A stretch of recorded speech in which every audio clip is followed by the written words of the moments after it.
নমস্কার বন্ধুরা, শিবানী কিচেনে আপনাদেরকে স্বাগত। আজকে আমি শস্যকি শাক করব।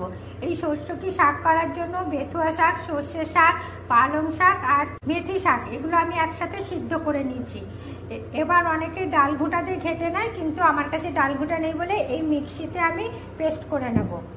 এই দেখুন মিক্সির মধ্যে দিয়ে দিলাম। এর সাথে এই দেখুন জুলিয়ান করে কাটা আদা আর কাঁচা লঙ্কা করে দিয়ে দিলাম। এই দেখুন বন্ধুরা, পেস্ট করার সময় একটুখানি সামান্য জল দিয়ে দিতে হবে। এই দেখুন জল দিয়ে দিলাম। এই দেখুন বন্ধুরা, শাকটা পেস্ট হয়ে গেছে। বন্ধুরা, শস্যকি শাক তৈরি করার জন্য সর্ষের তেলটা নিয়েছি।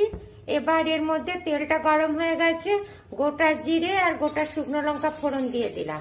পিস করে কাটা রসুন দিলাম। রসুনটা ভাজা হয়ে গেছে। এবার এর মধ্যে আদা গ্রেট করা দিলাম, কাঁচা লঙ্কা দিয়ে দিচ্ছি। এগুলোকে ভালো করে ভেজে নেব। এবার এর মধ্যে কাটা হওয়া পেঁয়াজ দিয়ে দিচ্ছি। এগুলোকে আমি ভালো করে ভেজে নেব।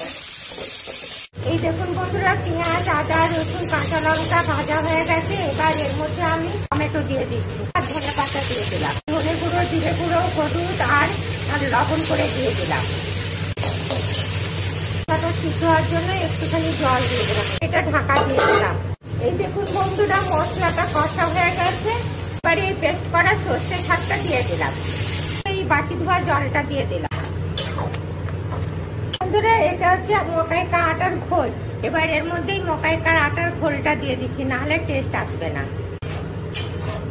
বন্ধুরা, শস্যকি শাক হয়ে গেছে। এটা এবার আমি নামিয়ে নিচ্ছি। এই দেখুন বন্ধুরা, কি দারুণ সর্ষে শাক হয়েছে। এবার এর মধ্যে এই ব্যাটারটা দিয়ে দিলাম, দিয়ে এটা ঢাকা দিয়ে রেখে দেবো।